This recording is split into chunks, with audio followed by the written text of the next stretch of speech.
thank you to C3 for having me. It's quite an honor and a privilege. First, I would like us to have a moment of silence in honor of those lost in Paris, and for me to pray for peace and reconciliation.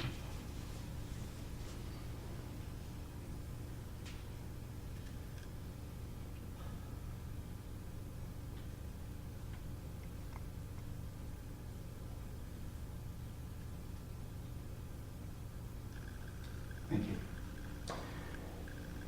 My talk today will be about compassion, the theme from last week, as well as sustainability and resiliency, the theme for this month, all of which is about growing as human beings toward each other.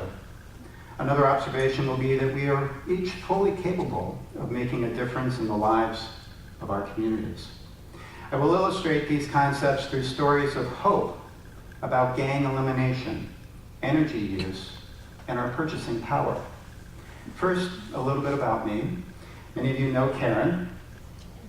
We've been married for 35 years, raised 3 children, and shared the mostly good experience of being community stewards in 2 states and 4 cities while I performed my career as city manager. I learned a lot about what I do by being raised in the Quaker tradition. The Quaker tradition is built on consensus building, conflict resolution, a rejection of materialism and patience. Not surprisingly, my chosen career relies heavily on exercising conflict resolution, consensus building, and patience. After serving 9 years in Montclair, Vermont, we moved to my home state, Michigan, and to Grand Haven specifically. As Grand Haven city manager, I was known for brownfield redevelopment, getting grants and building the connector path across the water to Spring Lake and Ferrisburg. I later assumed the same post in Spring Lake and was also known, not surprisingly, for brownfield redevelopment, getting grants and building bike paths along with Spring Lake's waterfronts. Now that I serve Holland, I'm pleased to say that I've been able to grow and take on new social goals, goals that are related to my upbringing in an inclusive community known as Oberlin, Ohio, where Oberlin College is located. Oberlin was a stop on the Underground Railroad. Oberlin College was the first institution to admit women and Afro-Americans. It is therefore now very meaningful to me to be able to develop the human and neighborhood potential of Holland's multicultural citizens. And I want to do a shout out to those who've traveled here from Holland. Thank you for coming this morning. I am able to do this while combining movement toward overall community sustainability. I'm hoping these efforts will enable both a better life for our multicultural citizenry, as well as a higher quality of life resulting from good environmental stewardship. All the while supporting Holland's strong historic work ethic and waste reduction virtues at the same time. Although my upbringing is assisting me in these new duties, I've had to learn much, entertain new ideas, and learn new ways in my new community. I will share with you now what this new community empowerment knowledge can do to shape how you can live in your community for a better state and nation as well, using resiliency, especially post-Ferguson and in face of climate change. So, what have I learned?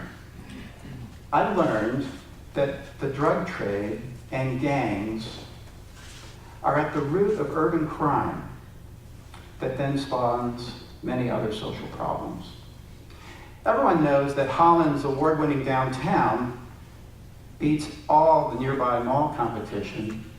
Yet what you might not know is that some citizens in our community have not been dealt the same economic cards with which one can use to make an honest living. Some are therefore tempted to resort to illegal ways of making money. So, what do I mean about gang elimination? I first became aware of gangs as the Grand Haven city manager after a YMCA Water Tank Hill parking lot stabbing in 1997. Still remember the blood on the asphalt. Warring gangs from the Holland area were blamed. It was news to me. I read about fire bombings in Holland in 2007. I heard about drive-by shootings when I moved to Holland in 2012. I also learned from our police about the reoccurring 7-year cycle of gang violence, arrests, prison time, release, new gang recruits, and more crime. So what does one do in the face of that cycle? Should we live with a 30-year precedent or try to create a new paradigm? After a bust of 30-plus gang leaders in 2013, thanks to a dedicated detective bureau, a regional anti-drug crime confederation called WeMet, and federal agency HELP, the chief of police, council members, neighborhood leaders, and I were determined to use a focus group process to learn how to break the cycle of gang violence. These arrests deeply disturbed neighborhoods whose residents had been completely unaware. Yet we also learned that these arrests hurt many others and created multiple mixed human emotions. You see, on the one hand, less gang leadership jump-started a new future for the community. Yet it was also a heartbreaking day of sorts, as families were torn apart when the breadwinner was taken away at daybreak. The school superintendent was upset, since at least 50 kids spent the day and weeks to follow in crisis. One former gang leader, had to be tracked to his new residence out of state, where he had fled months ago to avoid the customary violence associated with trying to get out of his gang. That's called being jumped out, which means getting beat up and bloodied, and sometimes with bones broken.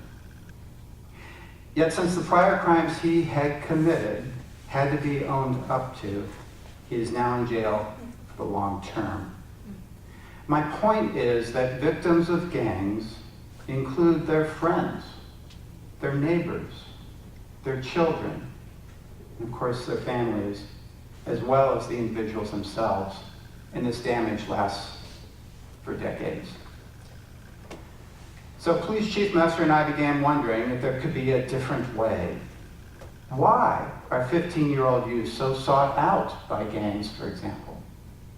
Well, we were told that anyone under 18 can more easily deliver drugs to the customers without fear of arrest and a permanent felony record. Well then, would it be possible to find a way to eliminate this lure of easy cash and the other peer pressure to join gangs? We wondered what maybe we should start recruiting 14-year-olds before the gangs do. So at churches and at a youth agency outreach and other focus groups, we listened and learned.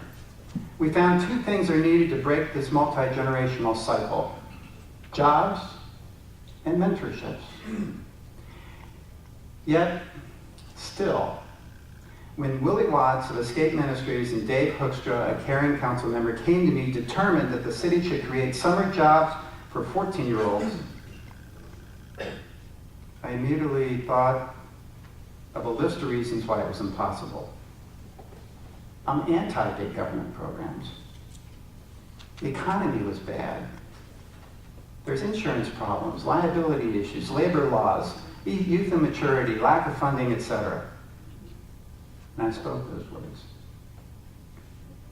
They just looked at me. And they did not leave. It was then that I remembered former Governor Gilligan of Ohio. He is the father of former Governor of Kansas and Secretary of Health and Human Services Kathleen Sebelius. Governor Gilligan created a youth conservation corps 40 years ago. And this is my first compassion point. What we do in life creates a record. What we do for good spins new good. even decades later. And this good I attribute to Governor Gilligan. So, can we take a look at what resulted in Holland? There's about a 4.5-minute video, which takes a second to set up.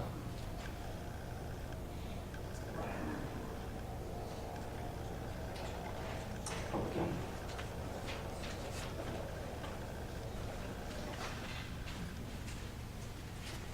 I don't know why David doesn't know the name of our grandchild.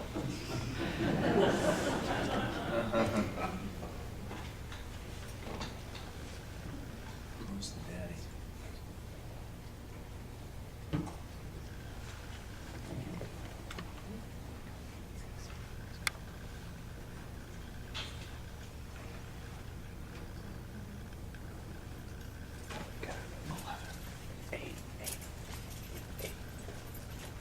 You're wearing green now. We're recruiting the youth to be part of our community before gangs do. We weren't quite sure if it was going to work when we started, but obviously it's a good thing. We started a few years ago with only 5 jobs for youth. They grew to 80 last year, and now this year 132. You are providing a return on investment. You are making a huge difference.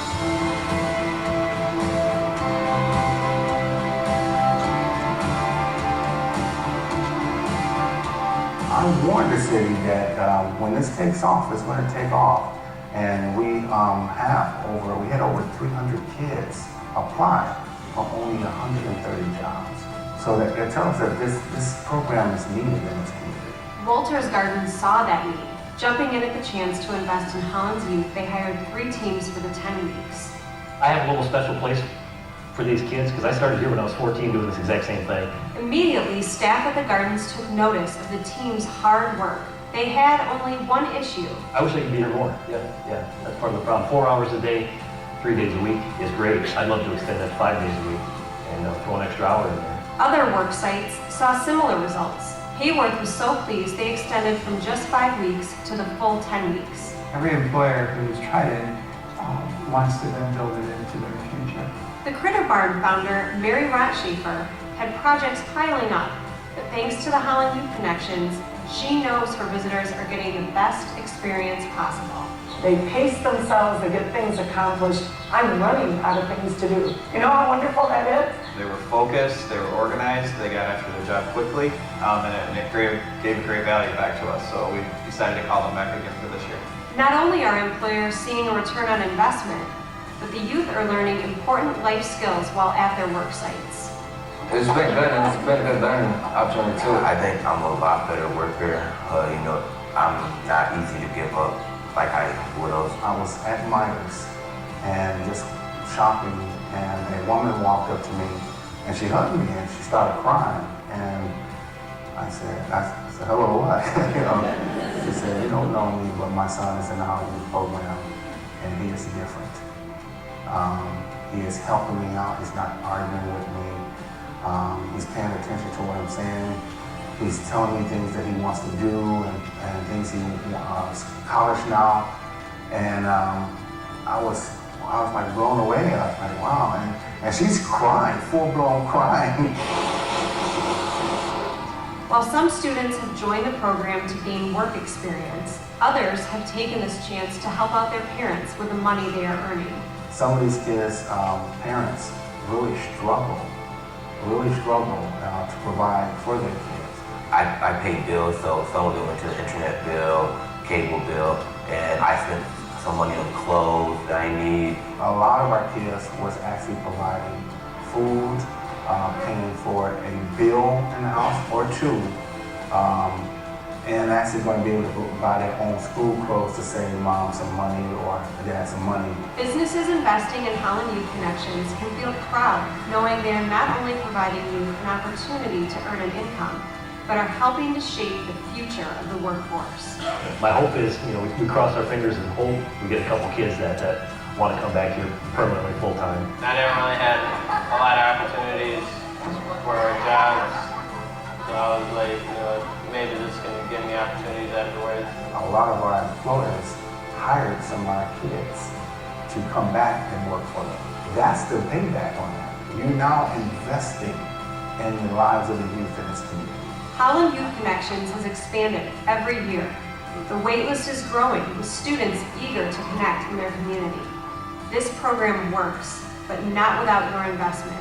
Your job sites are needed. You're giving them purpose, you're giving them self-worth, and when you do that to a young person, the comparison is self-explanatory. It's going to change their lives. It's going to give them a purpose that's going to last. These kids are hard workers, given the opportunity.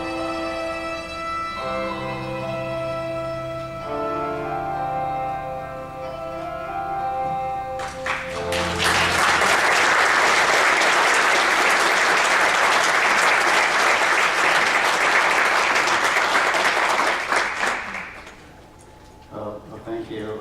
That goes to all the people who helped found it and work on it daily. The proof is in the numbers.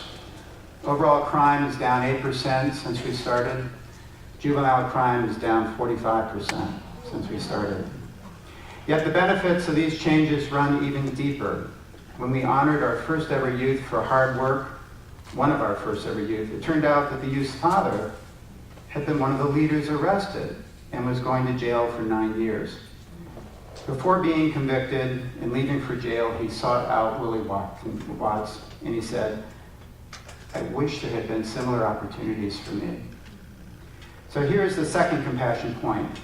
You just saw what results from a determined person, Willie Watts, and a determined elected official, Councilmember Hoekstra in my office, can do when paired with caring administrators, Chief of Police, our Human Resource Director, Chanda, and myself. And the same thing can happen everywhere. And this program needed no government money, no special taxpayer funding. Every community can do the same. There's a further new program in Holland. Is Patricia here? Patricia Riley. There you are. Patricia Riley created a program called the EPIC program. EPIC stands for Empowering People in the Community. The EPIC program is administered by the Community Action House and is a direct result of Patricia's work. EPIC program's key themes are best expressed by these quotes. "What I am and what I can become is in my own power. If I blame someone else for what happened to me, they determine who I will become." And also, within you right now is the power to do things you never dreamed of. This power becomes available to you just as soon as you can change your thoughts. EPIC now has 50 graduates who have learned to turn away from their lifelong fears and the inner despair that comes from multi-generational poverty. And they're working now with hope and expectation toward a better future for themselves and their families, and our employers are helping them with that. So now for my third and final compassion point.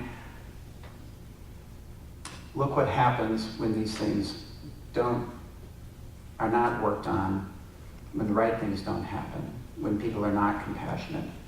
Just to the north of us, when people maybe do not think of the right things to do that are compassionate is a better way to say it. According to the Muskegon Chronicle, 2014 was a tough year for homicides. Muskegon County had the highest murder rate in 20 years, 12 murders. The reasons given were a combination of many factors, among them drug-related crimes and local gang rivalries, allegedly due to targeting gang or neighborhood rivals, Muskegon Chronicle.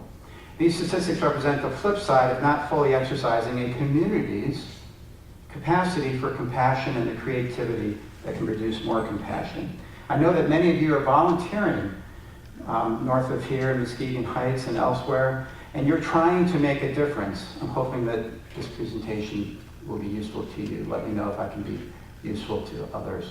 So the moral of this first set of stories is to know the power of an idea, Governor Gilligan. Is it not what was written by Walt Disney and memorialized at Epcot Center? Is it not true that if you can think it, you can do it? I believe it is true. So now, I want to switch and share another one of Holland's stories. It's about energy inefficiencies, $5 million and change. So we just read the prophetic words from the Environmental Handbook in 1970. Scientists believe that the Earth's average temperature will increase, resulting in melting of polar ice caps with the accompanying increase of sea levels. Seems like the prediction came true. I first read the words greenhouse effect in study hall. I was stunned. I love snow, and the thought of it all going away affected my young heart. That moment changed the way I lived.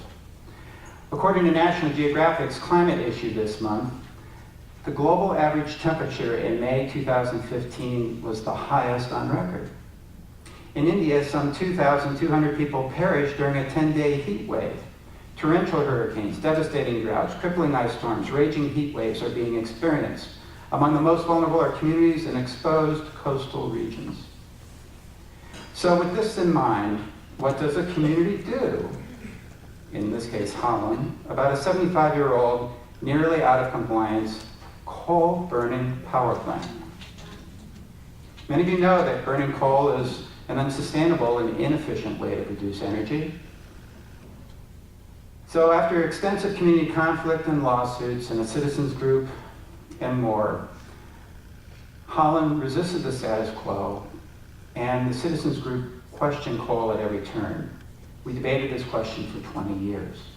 The first plan was to replace the plant and do a little-known process no one had heard of called carbon sequestration. After the environmental community in Holland called into question the wisdom of this huge expense, they advocated instead for a better loading order, which is at the opposite from the just burn cheap coal end of the pollution spectrum. In other words, we were educated. Rather than start carbon or energy creation dirty and then try to clean it up by capturing the carbon, they asked, why not just avoid producing the carbon in the first place? Concerned individuals associated with 3 churches called Creation Care were some of the leaders. Another group was called the SUSCOM, standing for Sustainability Committee, and the third group was called the Community Energy Action Group. So what is the most environmental power, you wonder? The most environmental way to have power, you wonder? The cleanest and cheapest kilowatt, it turns out, not surprisingly, is the one that is not used at all. No use creates no pull from the grid, and hence no need for burning.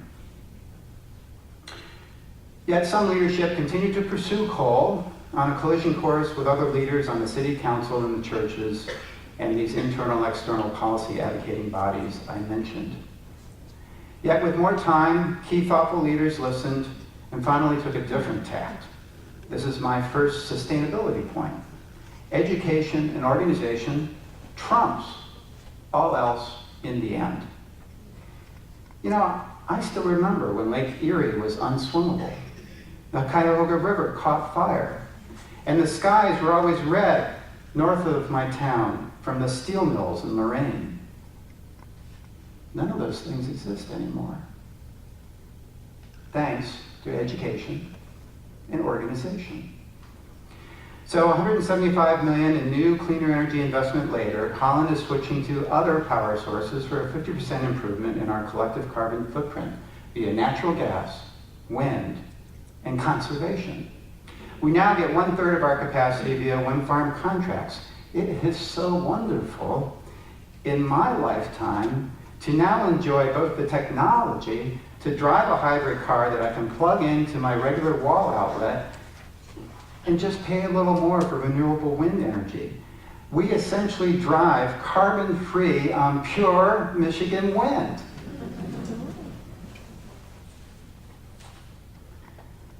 Lastly, with the help of Holland's new community energy plan, produced because of the efforts of the SUSCOM group, we're now becoming increasingly literate and are now one of only 50 communities in the nation competing for $5 million in award to achieve the greatest per capita energy reduction, if we achieve that. If we win, we'll use the award to fund an energy trust to spawn deep home energy retrofits and even more change. Guaranteed and sustained change for the highest level of living possible is why we founded the new Holland Hope College Sustainability Institute. it has now institutionalized our long-term education and organizational outreach efforts. So when taken together, these changes make it possible to go from 24 tons of carbon per person in Holland now to producing only 10 tons per person in the future. 10 tons rivals some countries in Europe. That's our goal. So, this is what institutions made up of people like us can do after education and organization. This is my first sustainability point. The second is there is hope. According to National Geographic in 2014, global carbon emissions from fossil fuel burning did not increase. And China, for the first time this century, burned less coal than the year before due to the use of renewables. And according to National Geographic, if you want to use the cleanest mode of transportation, nothing beats walking or biking or train. So in summary, for my second story, the more we buy renewables, plant more trees to naturally sequester carbon, use our muscles to get around, the better. The exclamation point is, you will have lower energy bills, feel better, and live longer. So in answer to the question posed 2 weeks ago, what can we do about multinational and other seemingly unsolvable environmental problems? My answer is to know the power of your own ideas, education, and organization. Offered in peace, explained with enthusiasm, and done with determination in conjunction with an ever-widening circle. Remember that a caring community member, in my previous example, a caring community member, Willie Watts, assisted by a thoughtful leader, Councilmember Hoekstra, perhaps elected, who is then assisted by a determined administrator or administrators, can create improved communities. One final thought. That you can deploy daily. Can you guess what it is? Deploy daily. A change that can change the world. It's to change what you buy, and I think many of you already do that. The largest environmental degradations are derived from how we collectively live. What we buy, what we drive, and the burning it takes to do so, and the size of the dwelling we live in, and whether we plant trees to get carbon neutral. You know, there's the cliche that everything is driven by economic supply and demand. Well, if we are in charge of our wallets, and if everything is driven by economics, then we are able to influence every outcome by not buying what we do not believe in. And that's my final sustainability point. So resilient people acting with hope in an educated and organized manner, making conscientious purchasing decisions, can and will create resilient communities and lasting change. Thank you.